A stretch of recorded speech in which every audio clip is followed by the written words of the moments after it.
This is the Overdue Homework Podcast.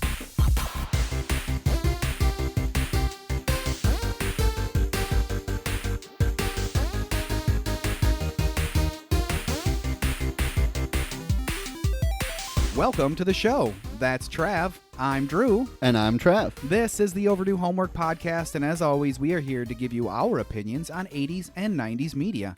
Please contact us at overduehomeworkpodcast@gmail.com is the wrong address. That is the wrong email. Do not contact us. Although we will still get the email. Yeah, that's very true. Contact us at podcast@overduehomework.com.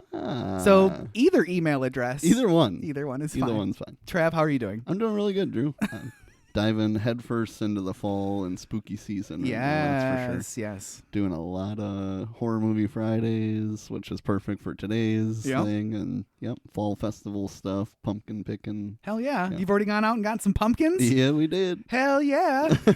We always go to the place in Janesville. Okay. I forget what it's called, Sure. but we went there like 5 years in a row. Nice. Is it like a pumpkin, like a whole place for kids and fun and stuff? Okay, I've been to that one then for sure. I don't remember they got the a name lot of of cool, crazy looking pumpkins. Or you can go like actually snip your own big pumpkins. Yeah. But did you go on the hayride? we did not. It was pretty freaking hot, actually. Yeah. The day of the fall festival was like 84 degrees. Whoa. So we did the corn maze, picked up some pumpkins, had some mini donuts. You and Lauren should make a trip up to Seavers by the Renaissance Festival, the Seavers pumpkin place, whatever. It's really, really awesome. We go there with the kids every year. It's really, really big. It's really, really awesome. They got these giant inflatable like bounce house type of things, but it's like in hay. And they're gigantic, and there's like 3 or 4 of them. Can there's adults go on? Oh, yes, adults can go on them. You can get some serious air on those things, like serious air. They're pretty good, man. They're pretty great. But how are you doing, Drew? I'm doing really good. I just, you were, when you showed up, I was trying to buy a stove and microwave over the phone, but the lady was too chatty. Linda, I know you're a listener. You were too chatty. So I had to cut that off. Linda from DeGrudes, we know you're a big listener, but shout out to DeGrudes. I know you are a listener. I just used that joke, so it's not very funny the second time. Well, Trav, with that out of the way, I used some articles in preparation for this podcast.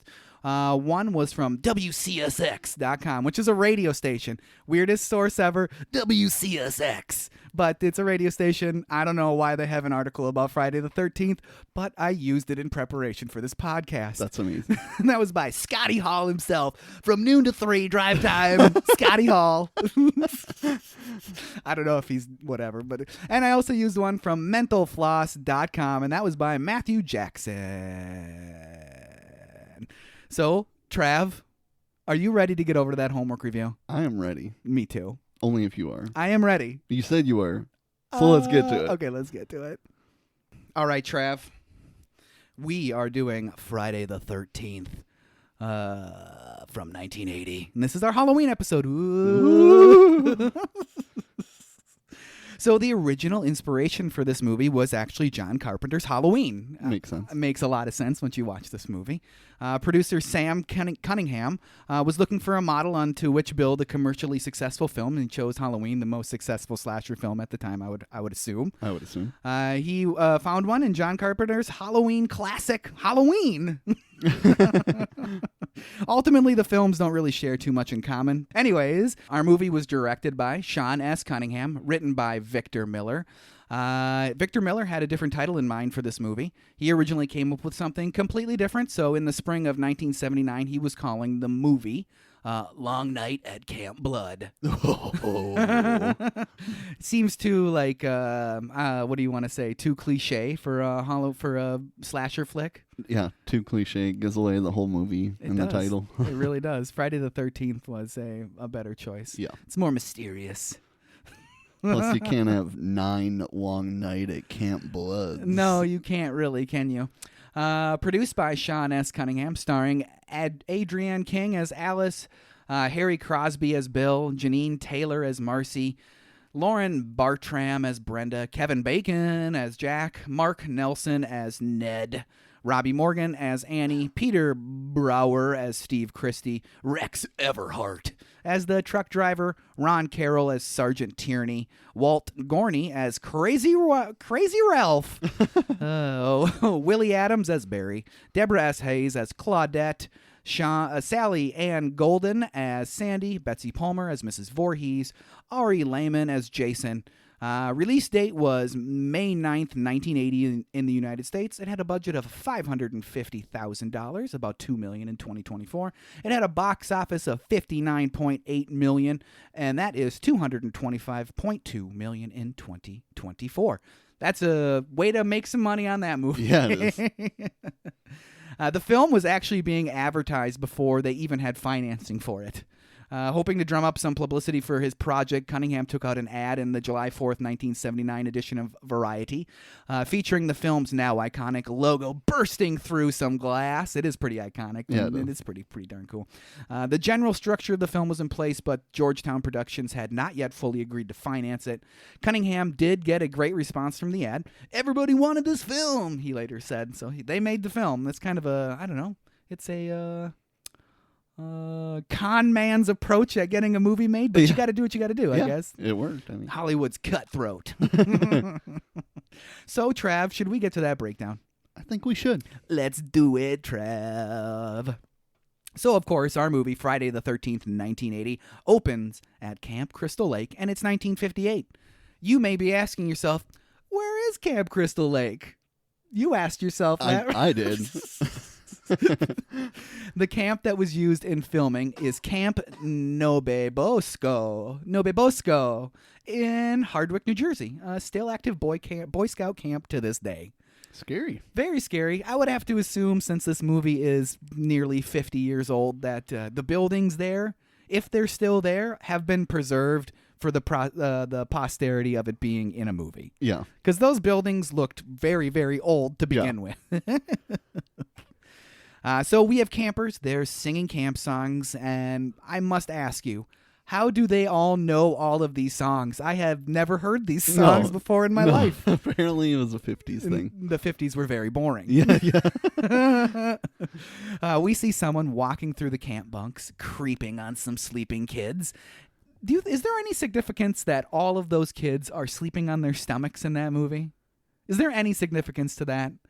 The third or fourth time I watched the movie, I'm like, why are they all sleeping on their stomachs in the same position? That is really weird. I didn't even notice that, I guess. I'm a stomach sleeper. So am I. You are too? Which is bad for your brain. Did you know that? I didn't know that. Isn't it bad for a lot of things? Like your back? It's bad for everything. Everything. I can't fall asleep any other way, though. There's no way. Apparently it reduces oxygen to your brain at night, sleeping on your stomach. So are we like shaving off days of our life by sleeping like that? Probably. Not gonna stop me. It's not gonna stop me.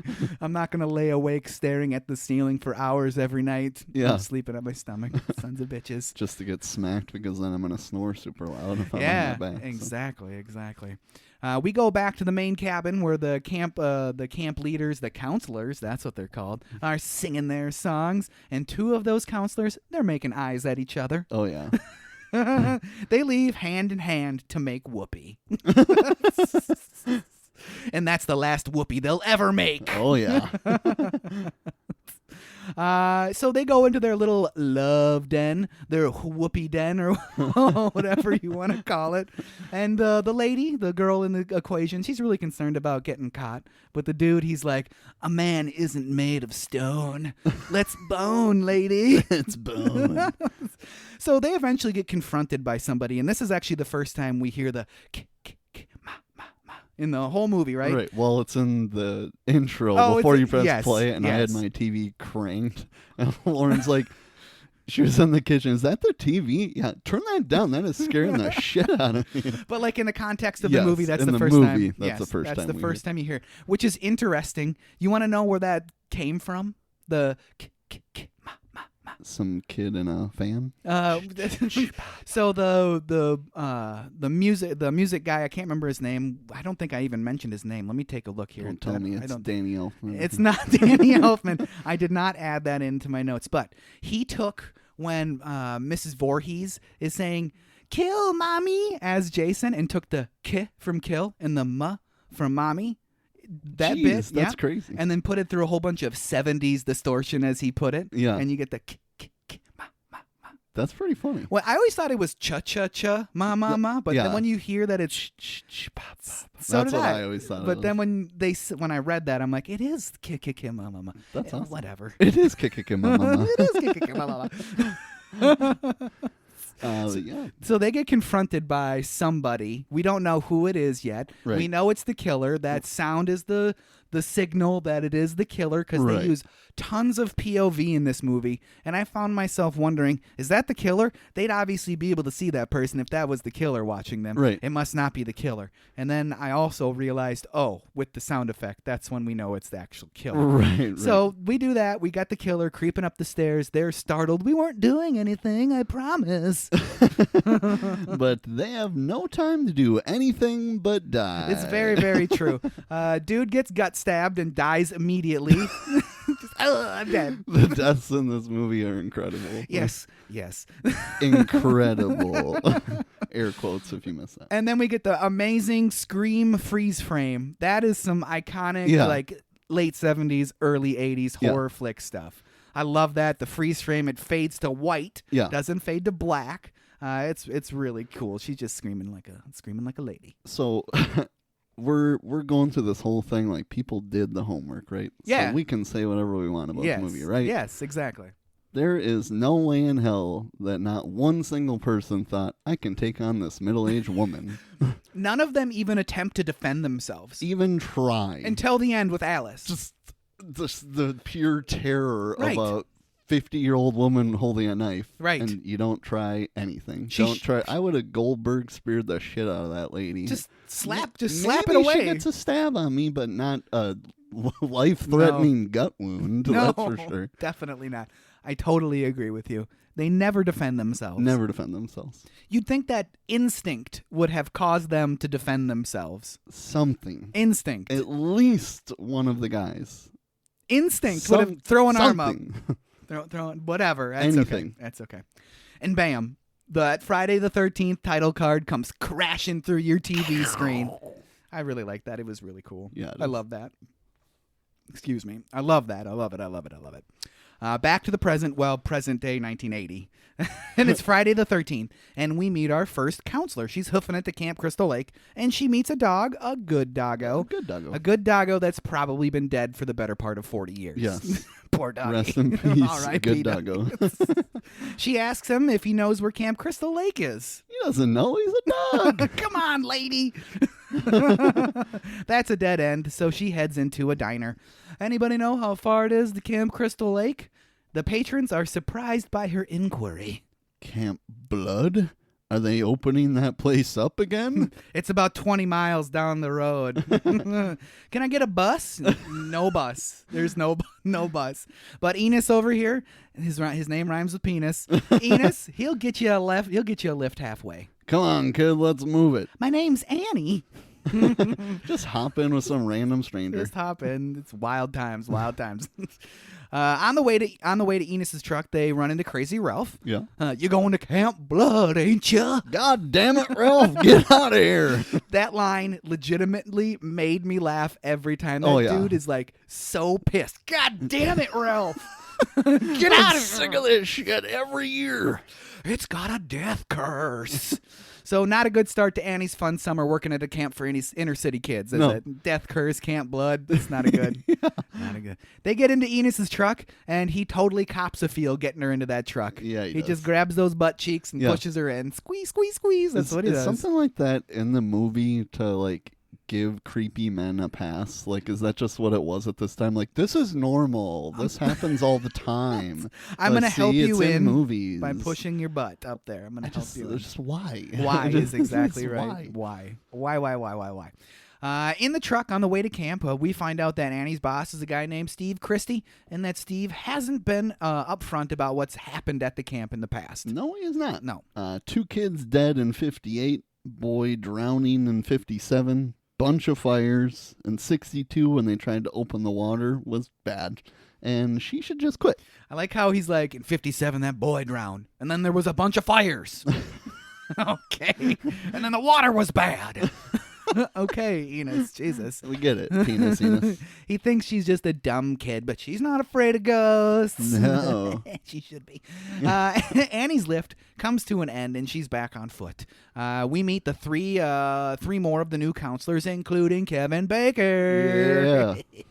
Yeah. Kevin Bacon was not the film's biggest star at the time of shooting. Really? Of course, he became the film's biggest star. Yeah. Obviously, I don't know who any of these other people are. They've Yeah. never made another movie in their lives. Some of them look familiar, but Yeah. I swear they're like the mothers of other famous people I've seen or Probably. something. I should have looked into that, honestly. But Kevin hadn't done a whole bunch prior to Friday the 13th, apart from being in a small role in Animal House. He gets spanked in Animal House. Have you seen Animal House? And he gets some fraternity spanking going on. Ooh. Yeah, thank you, sir. May I have another? The film's biggest star was actually Harry Crosby, who plays Bill.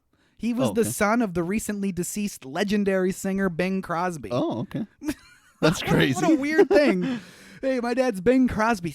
What? They get to camp, and Steve is there chopping away at a stump. Yep. Just chopping away. Chopping away. Take care of this stump. He puts his now employees straight to work. Hey, get over here, help me with this stump. Yeah. We meet Alice and Jack and Marcy and Ned. Bill, he's out working on the boathouse, and Brenda is working in the archery range. So to recap, we have Alice, we have Jack, we have Marcy, we have Ned, we have Bill, we have Brenda. And Annie, she is still on the way. Well, we'll get back to Annie. Alice tells Steve that she wants to leave in what could be argued as one of the weirdest scenes ever, when she's like working on the roof and Steve comes up to him and says some very weird stuff to her. You draw really well. You're very talented. You're very pretty. How weird, right? Super weird. He's trying to convince her to stay because she wants to leave because this whole camp thing just ain't for her. Yeah. She's got to get back to take care of some things in California. What things? The world may never know. Yeah. She's never like, my aunt is dying, or I have family that needs help, or right. There's this job in a hospital for young kids with cancer that I need to get to. Yeah. She's like, I just got to take care of a few things. Take care of some things. Steve really wants her to stay. He does convince her to stay another week. Give it till Friday, and I'll put you on the bus myself if you still want to leave. Thanks, Bill. Thanks, Bill. What bus? There's no bus. Yeah, what bus? There's no bus.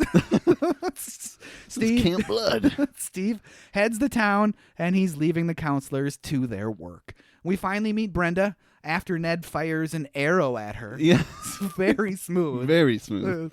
Are you crazy? Want to see my trick shot? He means his wiener, I think. I think he means his weenie.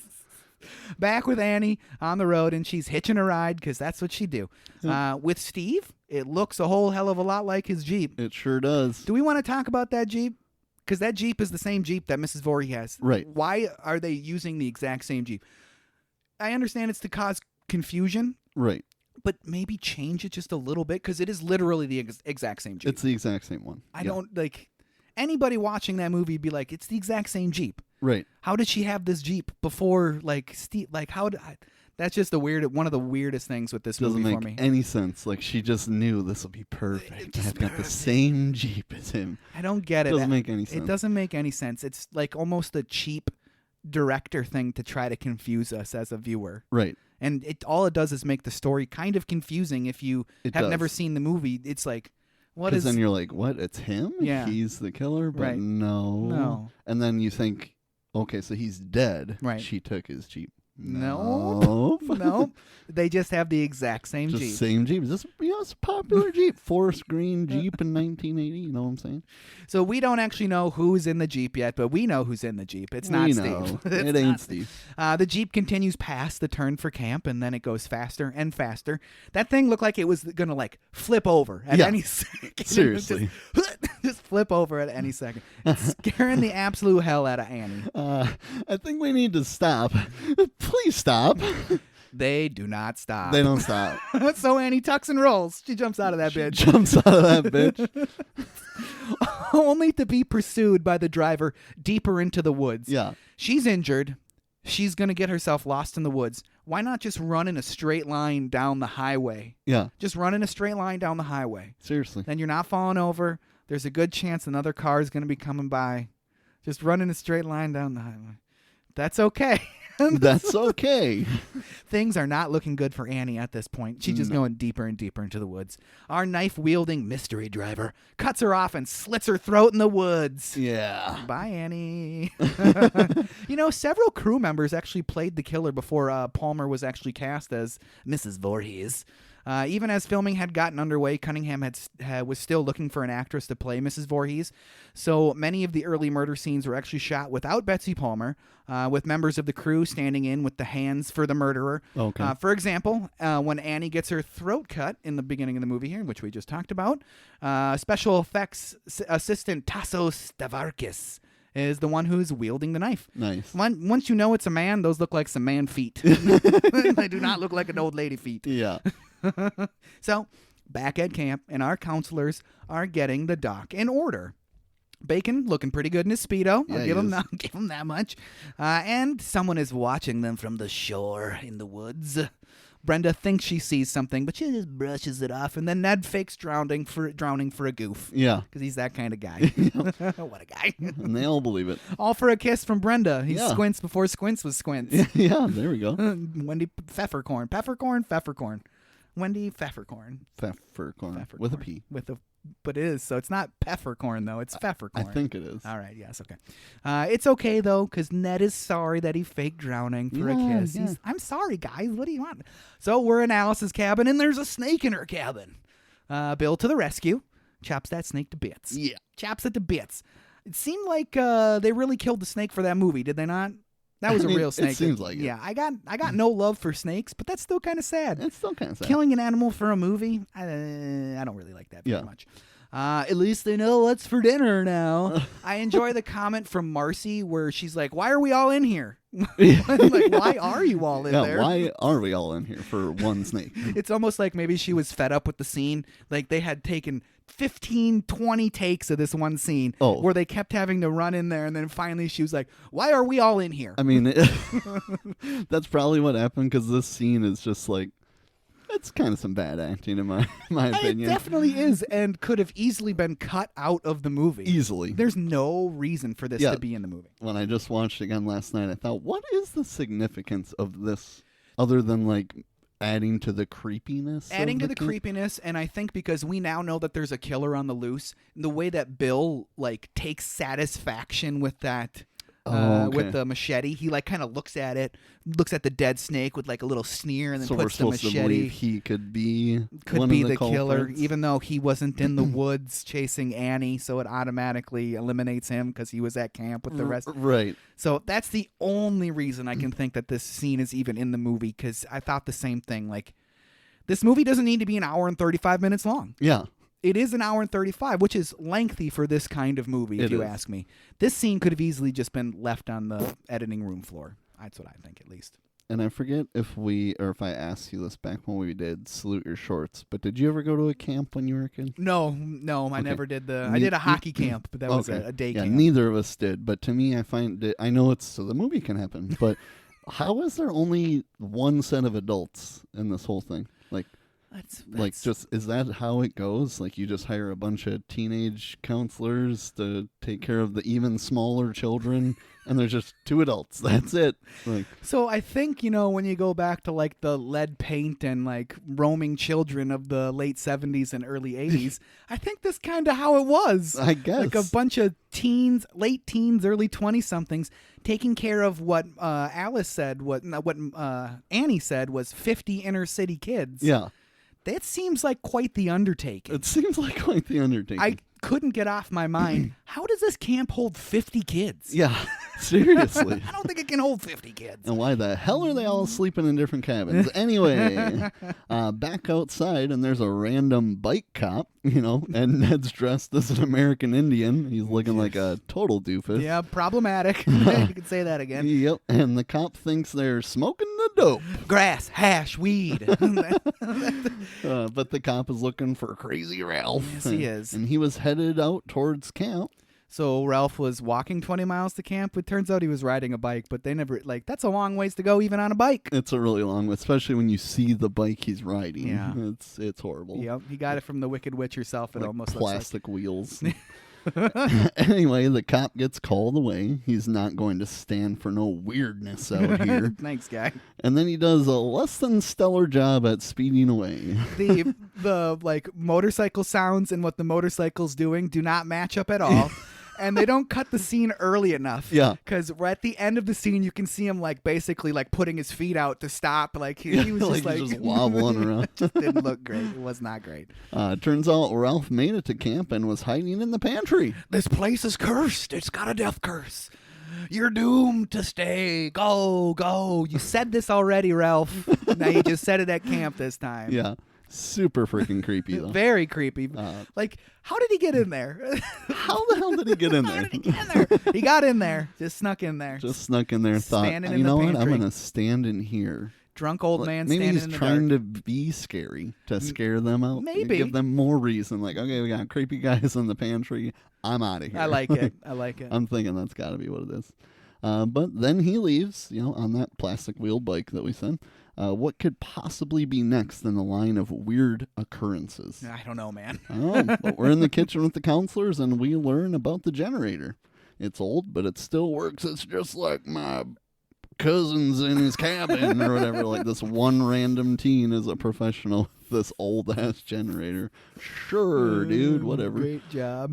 So they have power, and Ned sees Jack and Marcy being flirtatious. Poor Ned. I don't feel that bad for him because he seems like a douche. Yeah, but still. He's a douche, but, poor Ned, no tail for him on this trip. Nope. So Ned wanders off and spots someone in a cabin. Hello? Can I help you? Just classic idiot horror movie. Like, come on.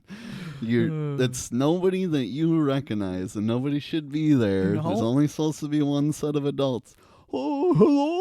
You go look after it. Like, what a freaking moron. Every time I watch that, it pisses me off. Like, run, get more people, do anything. Anything but anything. But, whatever. I guess maybe he got a glimpse that it was a middle-aged woman, and he went, hello. But Jack and Marcy are really hitting it off. There's a storm a-brewing. Do you love how Kevin Bacon's character, Jack, goes, the wind flipped 180 degrees. That storm's going to come right down the valley. Like, come on, dude. Just the way to give him some more lines. So they better head inside for some sex. Yep. That's the next step, obviously. We're at Camp Bud. But first, Marcy tells Jack about her recurring dream, rain turning to blood. Jack and Marcy, they head for shelter after that. They do. Yeah.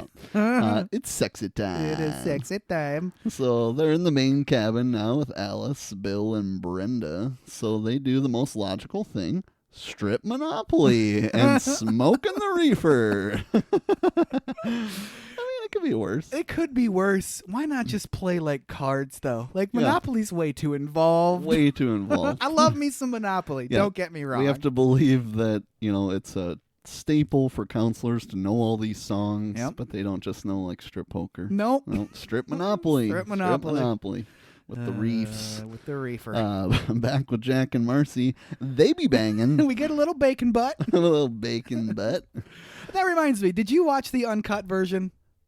I believe so. I did too. So I don't know what the difference is between the two, but I watched the uncut version of this movie. Yeah, I don't either. You see a little bit of boobies, don't you? One boob. One boob. One boob. A boob. A singular boob. One boob. So, yeah. Uncut gets you one boob. I like that. And we see a dead Ned on the top bunk. Poor dead Ned. With the iconic ch-ch-ch. Yeah. But really it's... Kick, my mama. Yeah, that's...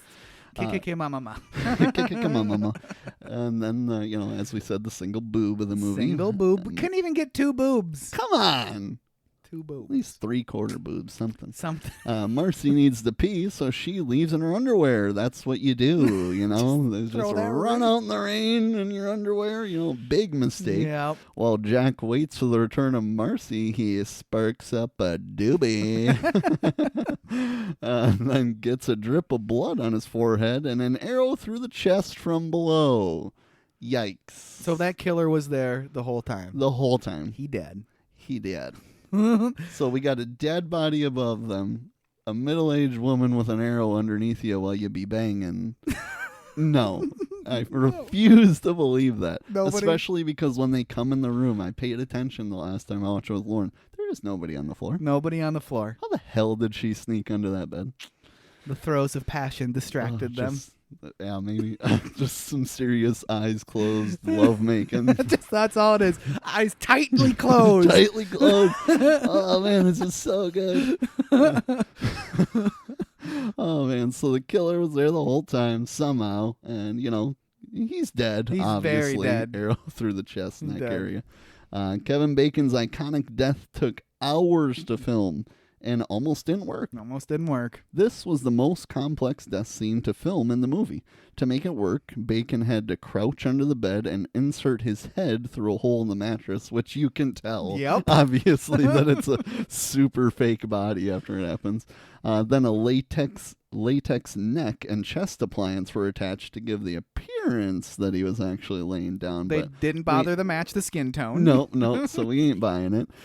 Getting the setup right took hours, but it still wasn't right, and Bacon had to stay in that uncomfortable position the entire time. That wouldn't have been fun. No, definitely not. Especially when you see the final shot. Like, are you fucking kidding me? I sat under there for 2 hours, and this is what we got. Looks like shit. For the bloody final moment, Savini, also under the bed, would plunge the arrow up through the fake neck while his assistant, also under the bed, operated a pump that would make the fake blood flow up through the appliance. Okay, hold on a second. There's 3 people underneath this bed? There's 3 people under this bed. Where is Kevin Bacon squatting? Is he Seriously? sitting on Savini's head? Yeah. So this was extra uncomfortable. Oh my gosh. To further complicate things, the crew needed someone to stand in for the killer's hand as it held Bacon's head down, and they settled on the photographer Richard Fury. So what, there's 4 people under the bed? There's 4 people under the bed, including Kevin Bacon. I want to see a still of this scene to see how this was set up, because my brain can't comprehend how they got 4 people under the bed. So after hours of setup and latex building and planning, it was finally time to shoot the scene. And when the moment of truth came, the hose for the blood pump disconnected. Why wouldn't it? Knowing that he basically only had 1 take, otherwise they'd have to build a new latex appliance and set everything up again. Stravakis grabbed the hose and blew into it until blood flowed out, saving the scene. Yeah, in that article, he said that the blood tasted pretty good, too. Okay. That's odd. So now we're in the bathroom with Marcy, and she's spotted by the killer from outside. The killer enters the bathroom. That's not good. Marcy hears something, but she can't be sure as to what. Hello? Jack? She's in her undies. The sink doesn't work, and there's a killer on the loose.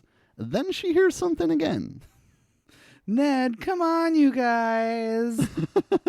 So, time to check out the showers. Axe to the face. That will kill you. That will kill you. That'll take you out. That's a one-shot kill right there. And once again, she didn't put an arm up or anything. Nothing. She just screamed and clutched her chest. Okay. Come on, lady. Come on, lady. Come on. Back to Strip Monopoly. Brenda is losing her shirt, and so is Alice. But the door flies open, preventing Alice from unleashing those sweater cows. Brenda heads back to her cabin to close the windows. That's it. No more strip Monopoly. No more Strip Monopoly. It's too bad. 1 boob is all you get today. That's all you get. Over to the Roadhouse Diner with Steve, who is alive. He is alive. It's not his Jeep. Not it his is his Jeep. It's I not- don't who know. knows? Who knows? I don't know. He needs to head back to camp, even though it's raining cats and dogs. The new counselors are just babes in the woods. He leaves. Drive careful. Did you love the waitress lady? Yeah. I mean, she was fine, but she was not a good actress. No, not at all. It was like they Must went. have been a real waitress. Like she really works at that diner. Yeah, she's actually employed there. Back at camp, and Brenda is getting cleaned up in the bathroom as Marcy was just killed in. Yep. No big deal. The killer's in the shower, still watching Brenda. You can just Creepy. barely see that they're in there. I like that a lot. And back to the bunk Brenda goes. Steve is stuck on the side of the road, and a police officer to the rescue. I don't really understand how he got stuck on the side of the road. Like, did it die and he pulled off? That'd be the only thing that would really... Right. It doesn't make any sense. Was he already driving and then got stuck, or that's where he was parked from the diner? He was already driving because we see him leave the diner, and then we see him like with this little rag wiping the windshield as he's driving. Like he pulled to the side for the hell of it, and oh shit, this is really muddy. Like, I don't know. It was dumb. Doesn't make any sense. Police officer to the rescue. He's gonna give Steve a ride to camp. And Brenda in her bunk getting ready for bed as the killer looms outside watching her. As Brenda settles into bed with a book and a candle, seems like a fire hazard. It really does. She hears, "Help me!" So she goes to investigate like anybody would with a killer on the loose, and it's raining. Hello?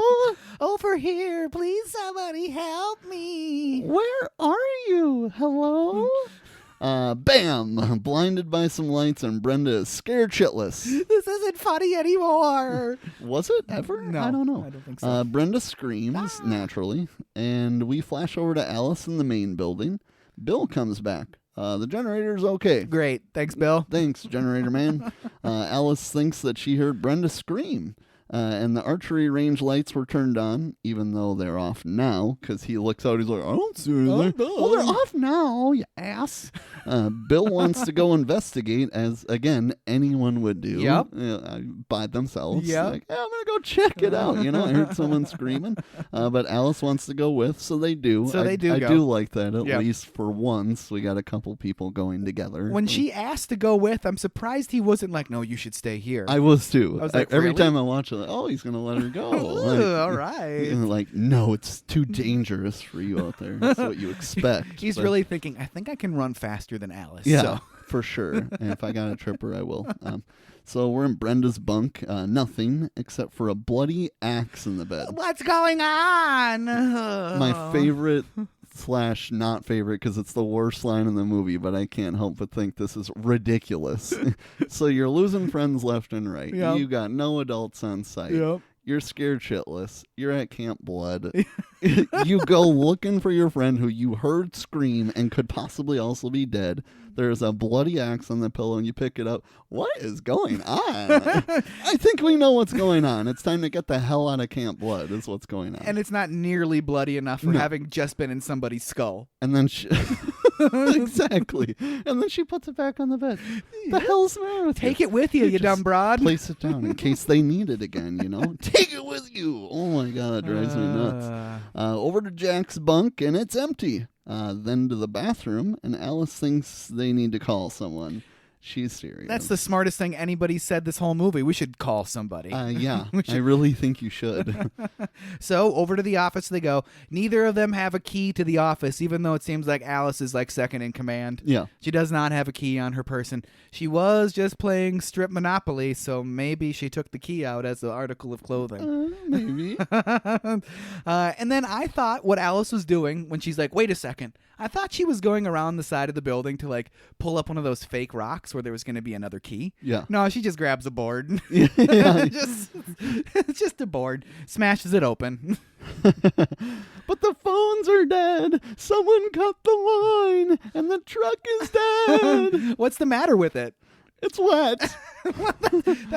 What's the matter with the truck? It's wet. Yeah, he's just like, it's wet. I don't think it being wet stops the truck from running. Yeah. Maybe a distributor, something or other, carburetors. I'm not a car guy. Yeah. I don't know. Pretty much, that's him admitting he's not a car guy without admitting he's not a car guy. It's wet. And she believes it, so, yeah, that makes sense. It's wet. Alice, she wants to hike out. Bill says it's 10 miles to the crossroads. Relax, we'll get a ride with Steve when he gets back. So over to Steve and the cop. Yeah. Sergeant Tierney, he gets a call, so Steve gets dropped off in the middle of a dark highway. That's what, I would do. Yep. All right, I'll get out here in the middle of nowhere in the dark. Good luck there, buddy. So he's going to hoof at the camp, and Steve, he's confronted by somebody behind a bright flashlight. Does he know this person? Oh, hi. What are you doing out in this mess? Knife to the gut. Knife to the gut. That's what he's doing out in that mess. Back to camp at the generator room, and the POV camera approaches. The power goes out. So it's creepy lantern time. Yep. Bill and Alice are regrouping. What happened? Maybe the generator's out of gas. I'll check it out. Stay here and get some sleep. I'll be right back. So Alice, she goes to sleep instantly. Yeah. There's a killer on the camp, and she just lays down on the couch and goes to sleep. Yeah, it's been confirmed that there's a killer on the loose, and she's like, all right, lights out. Good night.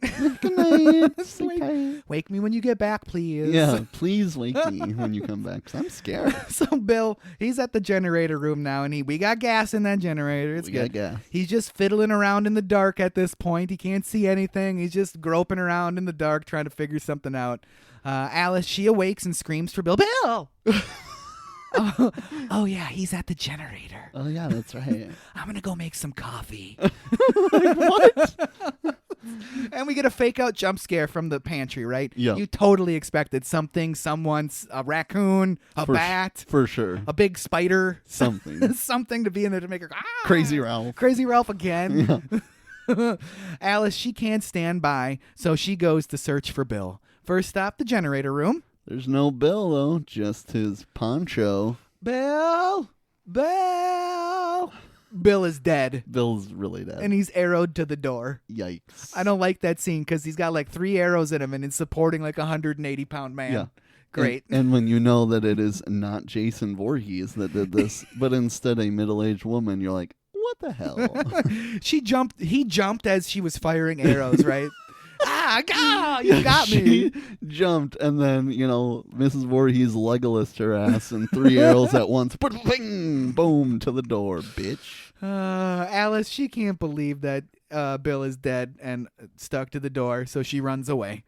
Bill, the actor, Mr. Crosby himself, was blinded by the fake blood. Jeez. Temporarily, at least. For the scene, Tom Savini used a fake blood formula that included a wetting agent, which is a terrible set of words. I do not like that. A wetting agent. A wetting agent that was really moist. It's called Photo Flow, which was supposed to make the fake blood soak into clothing and look more realistic. Unfortunately, Photo Flow is not an ingredient used for quote-unquote safe blood, meaning the blood that's going to be encountering the face of the actor. So for the arrow in the eye moment, the latex was applied to Crosby's face along with the blood. As the scene was shot, the blood welled up in the Crosby's eye, causing intense pain, and when the appliance was removed. So our unsafe blood had an opportunity to fill up Harry's eye under the appliance used to keep the arrow looking like it was in his eye. It surface burned poor Harry. Surface burned his eye? That's not good. It's not a proud moment for Savini. That's what he says. Not a proud moment. I almost blinded that guy. Crosby had to be taken to the hospital for treatment, but ultimately he was fine. Yeah. Good for him. Yeah. Back to the main building. She ropes the door closed. That makes sense. That makes sense. What she does after... barricading a door that opens outwards? Does not make sense. It does nothing. Nothing. Yeah, I was going off to Lauren like, what the hell is she doing? It's one or the other. One or the other. If it opens, the rope makes sense. If it opens towards the inside, then barricading it makes sense. All she's doing is making her escape harder. Yep. That's what she does. She at least grabs a bat and moves into the kitchen. Right? She's scanning for any signs of danger in the kitchen. Many of the special effects for this movie were baked in the actual camp's kitchen. Nice. Yeah, Tom Savini, a makeup and effects legend, and assistant Tasso Stavarakis. That's quite the name, if you ask me. Ended up using the camp to finalize their special makeup effects. According to Savini, many of the latex appliances ultimately used to create the film's gruesome murders were baked in the pizza ovens at the camp where the movie was filmed. So all those kids' pizzas had a whole bunch of latex on them after. Yeah. Great job. She continued to look for a weapon, and she continues to look for a weapon, and she grabs a big fork. Not a knife. It's a kitchen. It's a kitchen, but not a knife.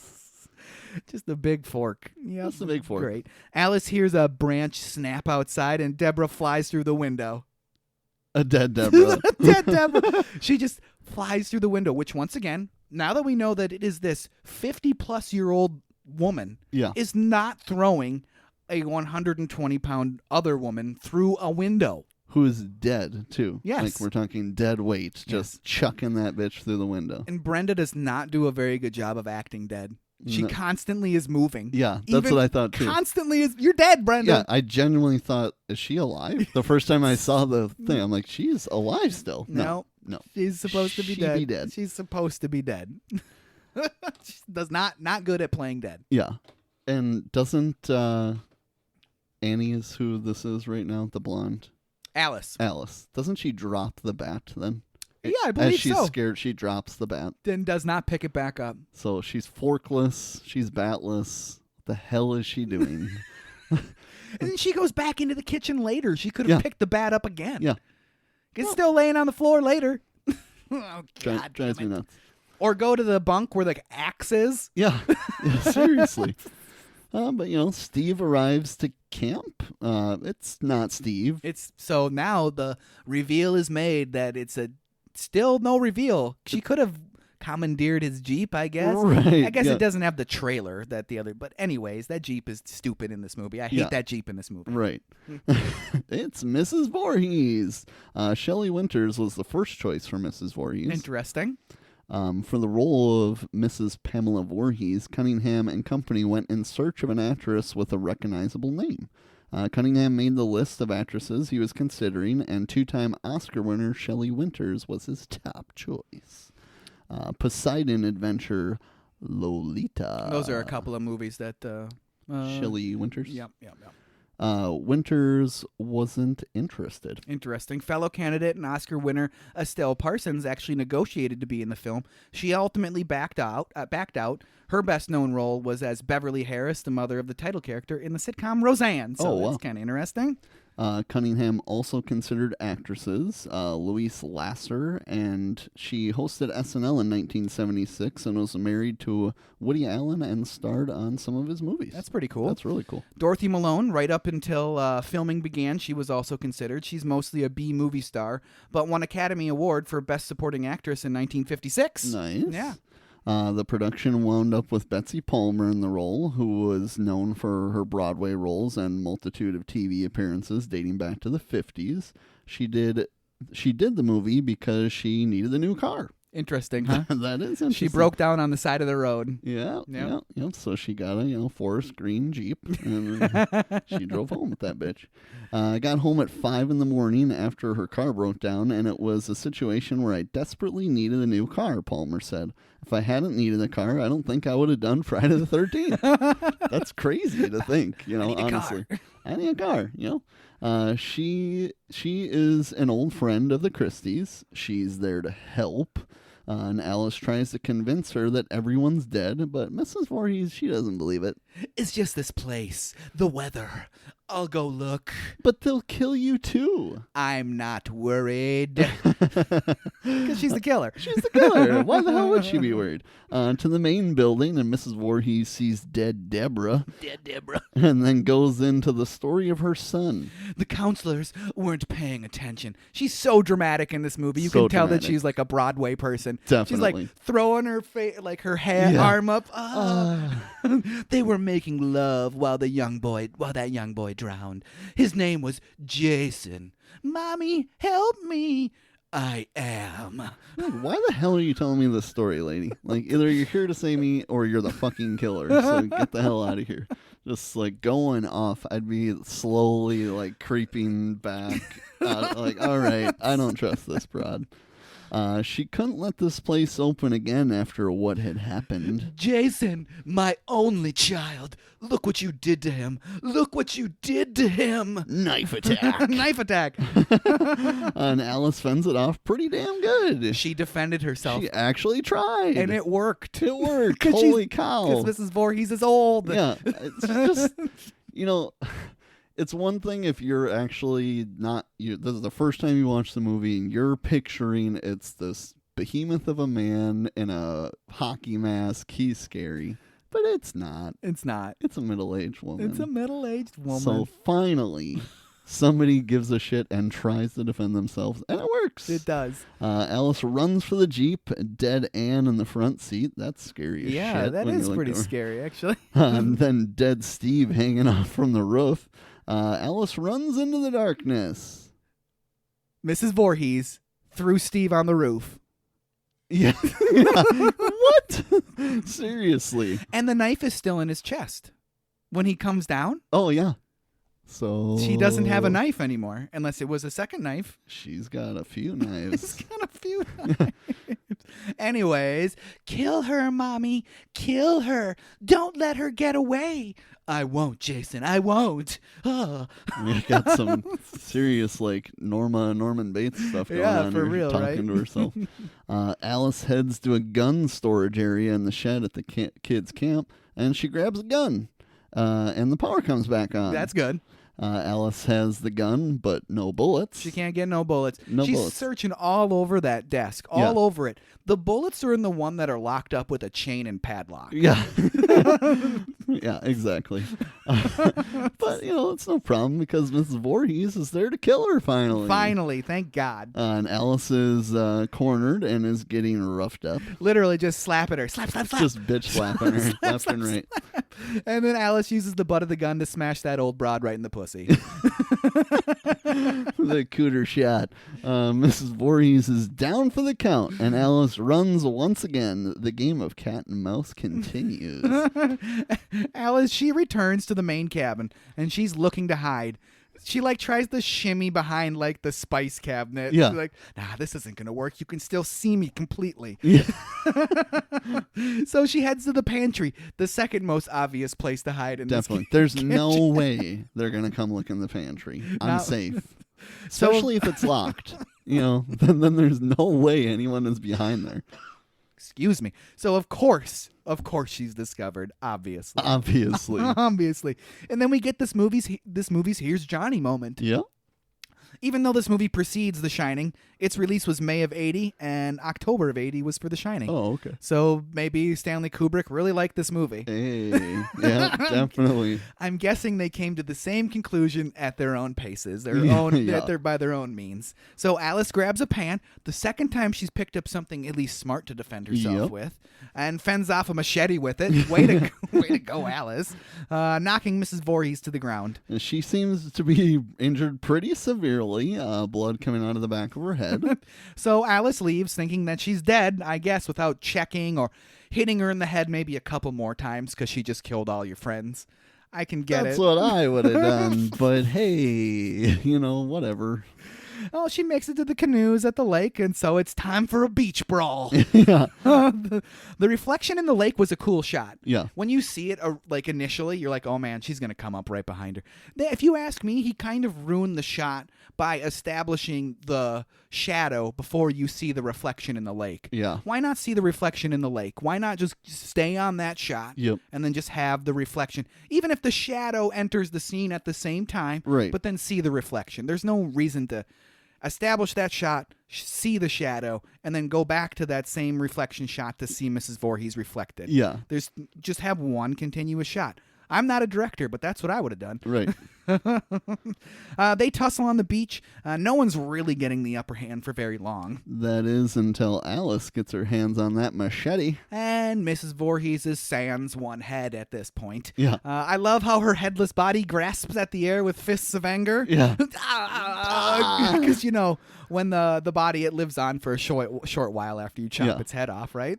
Yeah. And obviously that it's super easy to decapitate somebody with a knife. Yeah, with a machete that was machete. being used to chop down weeds earlier in the movie. Yep, it's sharp enough. Sharp and enough. Alice is strong enough. There's no problem. Way strong. Moving on. The effect of it, though, is mediocre at best. Yeah, obviously. So on your version of it, was there a blurring effect on the shot? I don't think so. So there was this weird blurring effect on my shot on my copy of the DVD. So I don't know if it was just my copy or if they intentionally kind of blurred it up a little bit because it didn't look that good. Right. Probably option B there. Yeah, it could have been. Who knows? I don't know for sure. So Alice, she gets in a canoe and heads out on the lake. Night fades to day, and Alice is passed out in the canoe in the middle of the lake. Positive yet mournful music plays slowly, reaching a crescendo. The police arrive. Alice awakes and sees it's a new day. The horror of last night is over. Maybe, just maybe, it was all a dream. Nope, zombie kid comes out of the lake and drags her to her watery grave. I wish the movie would have ended right there. Seriously. Just right there. It should have ended right there. Right there. The final scare was supposedly not in the original script. The story of who invented the scare is disputed. Victor Miller, Tom Savini, and an uncredited screenwriter, Ron Kurz, all claim credit for it. Kurz because he claims to be the one who made Jason into a creature, and Savini because he claims the moment was inspired by a similar final scare in the movie Carrie. Okay. I don't know. They should have just movie over. Yep. That's what makes the most sense. No, but that was just a dream. That was just a dream. She's really in the hospital, and everyone really was killed. What about the boy? The boy Jason, the one who attacked me, who pulled me under the water. Ma'am, we didn't find any boy. Then he's still there. Close on a close-up of the lake and roll credits. Roll credits. Is it just me, or did she look strikingly like Molly Ringwald? A lot. A lot. A lot, yeah. A lot. Yeah, I was going to say that too. Like sisters? I don't know. Something. Strikingly like Molly Ringwald. Yeah, she does. That final shot of her when she says he's still there. I'm like, dang, she was a beautiful, beautiful woman. Definitely. Like, I was like, dang, lady, you are yeah. beautiful. So, Trav, now that we've rolled the credits, what the hell did you think of that thing? You know what? It's a classic. Let's put it that way. It is a classic. It is a classic. I do enjoy it. I mean, it's the 80s slasher. Yep. You know, the deaths are hilarious. Yep. I mean, and it still gets you with some jump scares and stuff throughout it. I think it's a little disappointing to find out it's the mom the whole time. Like, because I had seen the remake. I mean, I'd seen some old Friday the 13th, but I'd seen a newer remake, and he's the killer in the whole thing. It is Jason as an adult, and he's got some different backstory or whatever. But to find out it was the mom the whole time is just... Then every time you rewatch it, it's less and less believable to me. Yes. Like, come on. Yes. Like you said, Chuck and Steve on the fucking roof of the car, chucking Brenda through the damn window. Come on, just doesn't make any sense. Seemingly being in multiple places at once. Like, when she kills Steve, she makes it back to the main camp stuff way, way too quickly. Way too quick. I also hate when, I think it's after their little tussle on the beach, Alice runs over to that, like, stack of canoes in the darkness and hides, and Mrs. Voorhees runs right past. Alice books it in the opposite direction, ends up at the main cabin somehow, and Mrs. Voorhees is there already. What? How in the hell did they run total opposite directions and circle around to the main cabin? And if you're Alice, why the hell aren't you just booking it out of there? I don't care how dark it is. It's a middle-aged woman. She is not catching me. I don't give a shit. I'll just go hang out in the woods till it's daytime. The opposite direction. Just start running down the road, man. There's a lot of... I mean, this has got to be where a lot of stereotypes come from. Oh, yeah. 80s slasher or horror movies. Just do the dumbest things possible. That commercial that we've seen, like, maybe hide behind the chainsaws. Or whatever. It's like, seriously, there's so many brain-dead decisions that get made in this movie. And this movie blew people's minds in the 80s. Yeah. Blew their minds.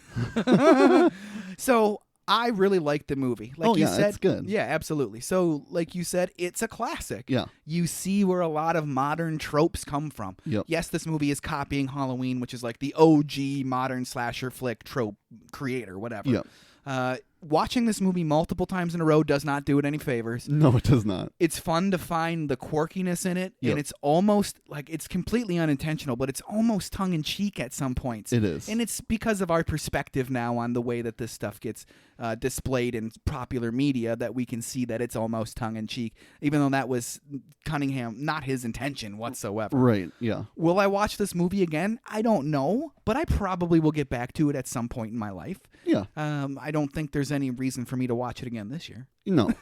It's a yearly around Halloween-ish watcher. Yeah, you know? Honestly, this would be a good introduction to a 15-year-old for horror flicks. Yeah. Because it's scary enough, but it's also so fake. And right, they've seen way worse stuff on the internet already. Yeah. There's only one boob. It's so, only a boob. And there's no swearing. Is there swearing? I don't think so. No swearing. And it's rated R, It isn't is rated R. One boob, no swearing, rated R. Not a lot of blood. No, not really. You see a lot of aftermath. You do. But you don't see a lot of killing. No, and a lot of that aftermath, well, I suppose The two things that probably got it R was probably the beheading and the axe to the face. Yeah. The axe to the face prosthetic, that looked good. It did look good. And Marcy, I can't remember the actress's name, did a really good job of portraying lifeless, dead eyes after that axe was in her face. Yeah. I like that a lot. It's a good movie. It's a classic movie. You cannot go wrong by watching this movie, but by no means is it stellar cinema. No. And I like that you pointed out that Kevin Bacon wasn't famous before this. Right. Random question, because I haven't seen it. Johnny Depp is in Nightmare on Elm Street, right? Correct. Was he famous before that, or is that kind of like the same situation? So his first big thing, I think that got him really big, was 21 Jump Street, which was a sitcom in the 80s. So I'm thinking he already had kind of made a name for himself. It was right around the same time. He either got 21 Jump Street because of or vice versa, Nightmare on Elm Street, or vice versa. Okay. I think it's right around the same time. It sounds just weird, like some A-list actor, the first-ish movie. And what's her name? Jennifer Aniston in Leprechaun. Yeah. Super random and weird. Super random and weird. So I think we're both on the same page with this movie. It's a good movie. It holds up as a historic reference for what slasher films were and to what they became. And it's a fun movie to watch. Fun movie to watch, but it's certainly not a... Oh, God, I can't wait to watch that again. Yeah, every agreed. Halloween Agreed. situation. It's not like The Shining. No. Go back and listen to that episode. I almost want to do that episode again.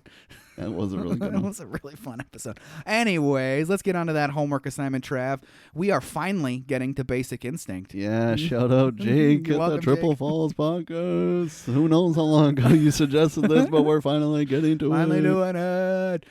Basic Instinct from 1992. That was directed by by Paul Verhoeven, who was the director of... Nope. Paul Verhoeven was the director of... Something we've done already. We already did it. The Bugs Die.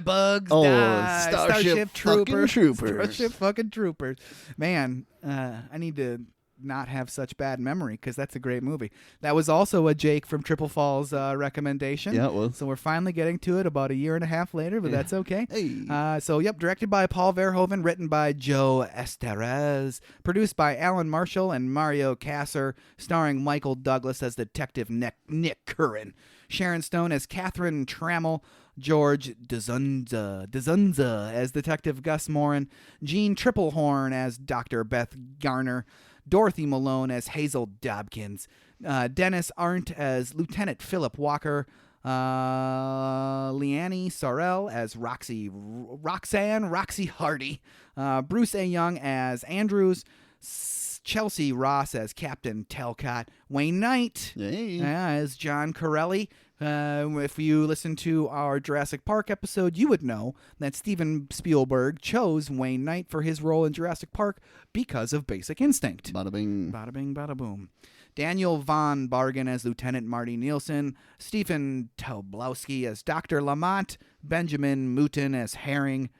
Herring? That's a weird name. Herring. Harrigan. There you go. Harrigan. I can read, I promise. Jack McGee as Sheriff. Bill Cable as Johnny Baz. James Rebhorn as Dr. McElwain. It had a budget of $49 million. It had a box office of $352.9 million in 1992. That, my friends, is $780.5 million in 2024. That's $1 billion drama. That's huge. That's gigantic. That's got to be one of the biggest we've had in a while. For sure. That is unbelievably huge. Huge. Are you excited for this one, Trav? I'm really excited. I'm excited. Kind of back to the heart of the show, where I haven't seen it. Yeah. You've seen it. I mean, I've seen forever ago. Yeah, forever ago on TV. I remember the story. It's going to be like brand new for me. Awesome. It's going to be like brand new. So I can't wait to get to it and lend a critical eye to it, because I probably watched this movie for reasons in 1998, 1999, if you know what I mean. If you do, you do. If you do, you do. So I haven't seen it, but I know what he means. Yeah. So that's probably why I watched this movie. But now we're going to watch it for different reasons. Trav, will you hit me with that outro? Let's get into some emails. So this one, I can't remember if we did a really long time ago, but Drew, what is the first store that you bought a video game from? The first store that I bought a video game from was probably Lewis Drug. That's where we did a lot of shopping as a kid, and they would have like discount NES games. Nice. Now that I think about it, I think they were probably previous rentals. Probably. And that they would sell occasionally. So that's where I bought my first game, and I think the first game I bought with my own money was the that didn't come with my, maybe it did. It wasn't Mario 3. I never owned Mario 2. So that makes me think that it was Mario and Duck Hunt, because I probably bought it with the Zapper. Yep. And so I don't know what game would have been packed in with my Nintendo then, because I remember getting the Zapper later. What game would have been? Maybe there was no game. Maybe there wasn't. There might not have, but I don't think, was that a thing that there was no game? I can't even think. Because I had the... maybe it was bundled with Tetris. That would make sense. Maybe it was bundled with Tetris. I don't know if that's a thing or not, because I don't know. But that would have been the first game that I remember buying with my own money. I do remember buying at Medford. Do you ever go to the Medford outlet stores? I've heard of it. Okay, so these outlet stores with a bunch of junk. I don't remember what store it was or why it was there, but they had a discounted copy of Fester's Quest, which is a terrible game. I don't know if you've ever played it. It's really Never even bad. heard of it. It's really, really hard. You play as Uncle Fester shooting aliens. Oh my god. Yeah, it's really on the bad. NES. On the NES. It's got some cool like animatics with the Addams Family people in it. You know, but the game sucks. It's terrible. It was really There's cheap. No sugarcoating. Yeah, it was horrible. really cheap. So that's why I remember buying that one too. How about you?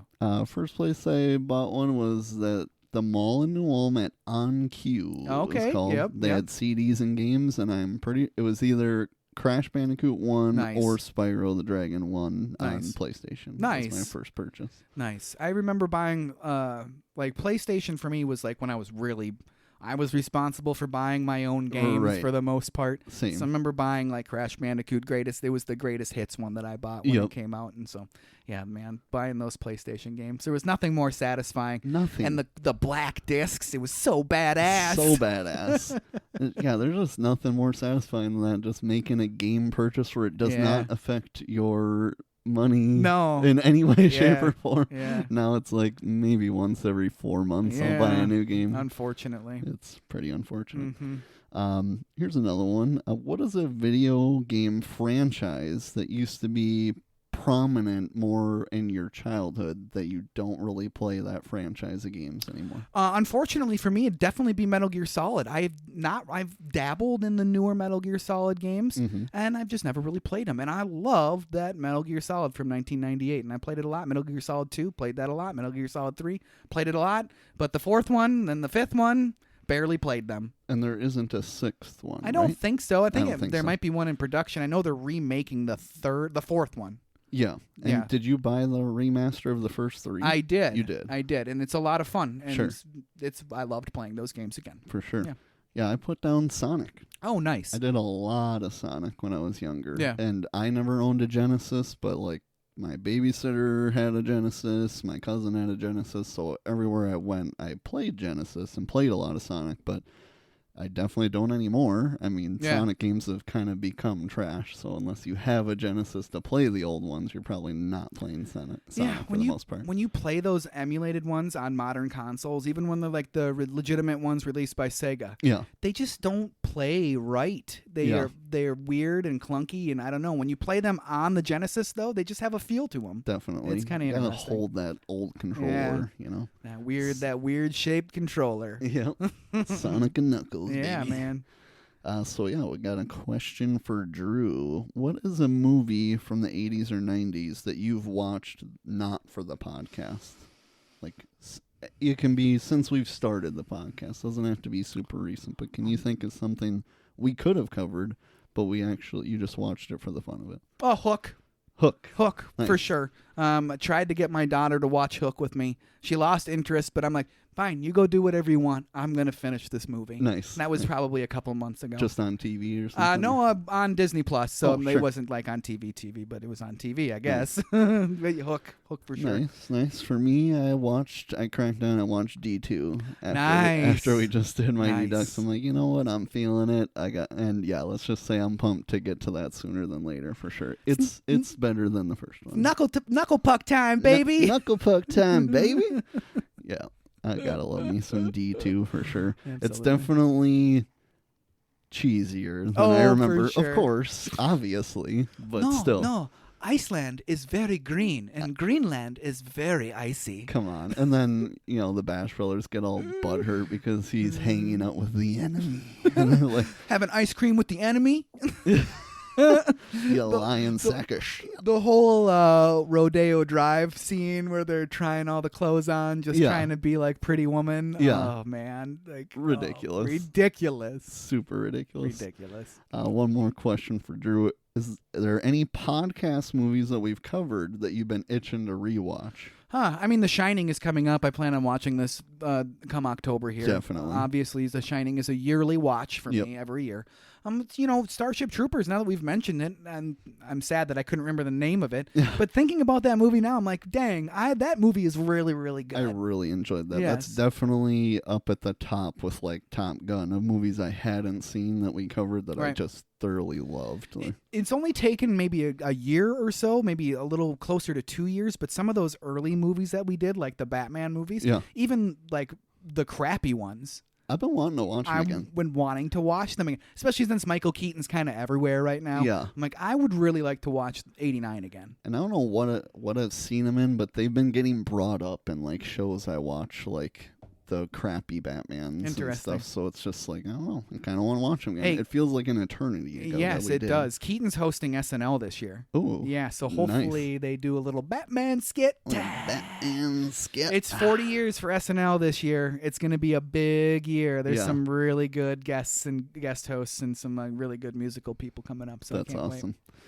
Yeah, for me, Shining makes perfect sense. Yeah. I was thinking that actually on the drive here, like I'm gonna be watching that soon. But Bloodsport, oof, I've been wanting, and that's pretty recent. We Yes. covered that pretty recently, but man, we put a lot of work into that one and had to redo it. And it was, we did have to redo it. Damn, that's a good movie. I want to do call it the Blood Brothers double feature and watch Youngblood into Bloodsport or Bloodsport into Youngblood. Just watch them back to back. Yeah, might have to do that sometime. But yeah, that's wrapping up the emails and questions for today. So if you want to email us, make sure you email us at podcast@overduehomework.com. And you can follow us on socials, Facebook and Instagram at Overdue Homework Podcast. And make sure you tune in to the next exciting episode of the Overdue Homework Podcast.